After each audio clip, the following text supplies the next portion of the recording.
Congressman Ezell for his 5 minutes of testimony. Thank you, Mr. Chairman. And, we also want to thank all of you for being here today and for Speaker Johnson for putting together a bipartisan task force so we can get as much information to find out what happened here. Today's conversations regarding the attempted assassination of former President Trump is a critical one that I pray never happens again.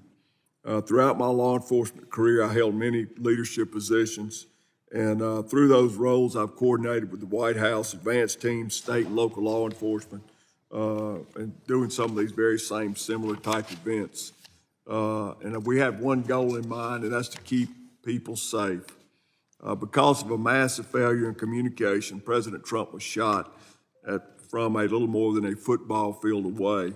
And because of the failure of former Secret Service leadership, especially the former director, spectators were forced to do what the Secret Service failed to do, and that was protect themselves from bullets. Ultimately, this led to the death of Corey Comparator, who gave his life while bravely shielding his wife and children during this terrible thing.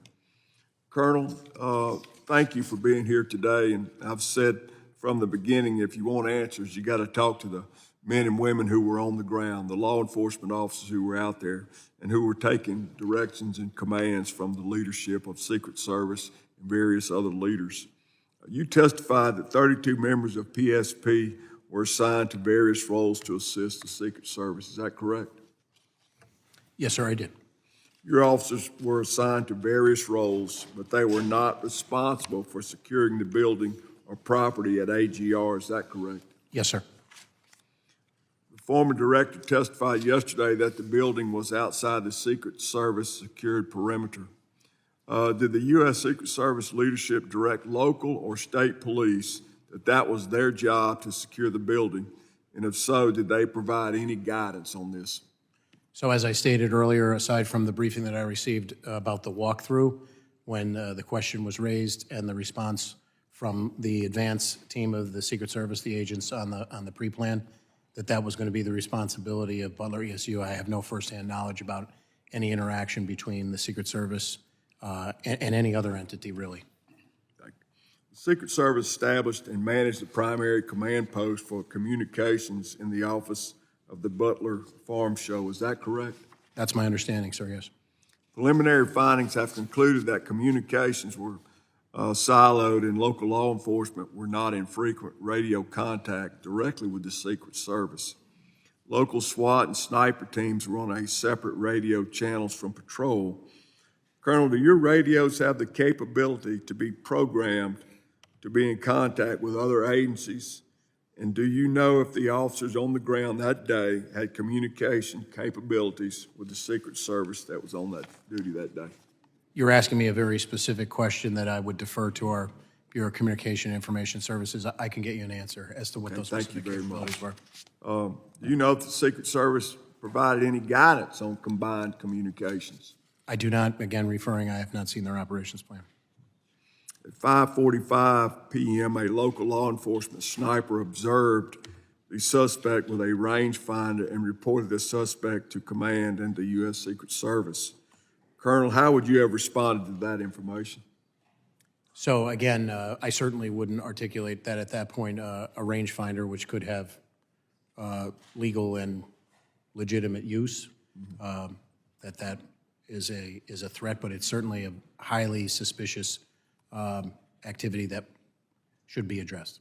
Exactly. Mr. Woes,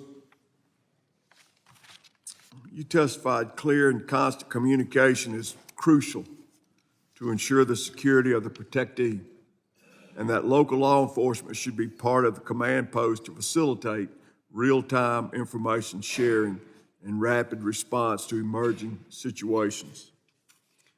As we all know, separate communications are necessary and effective during a large-scale event like this. There's no way everybody can be on the same channel. You talk over each other, you won't ever get anything done. But there must be some clear understandings through communications at the beginning so that split-second decisions can be made so there won't be a lapse in time and these terrible things happen. Would you like to just say a few words about that? So there's no doubt, when you look at how many people are involved in an operation like this, having everyone on one channel is difficult. But there are people within contained areas, and their ability to be able to communicate as things change across platforms is crucial. In this case, we know that in seconds, things unfolded, and in seconds, getting meaningful communication out to people who might be able to act on that communication is vital. So I think there's avenues here. I agree that not everyone should be on the same channel, but there are certain people within certain areas and perimeters that should be having communication or the ability to communicate a little more freer. Thank you. Thank you, Mr. Chairman. I yield back. Gentleman yields. I now recognize Mr. D'Esposito.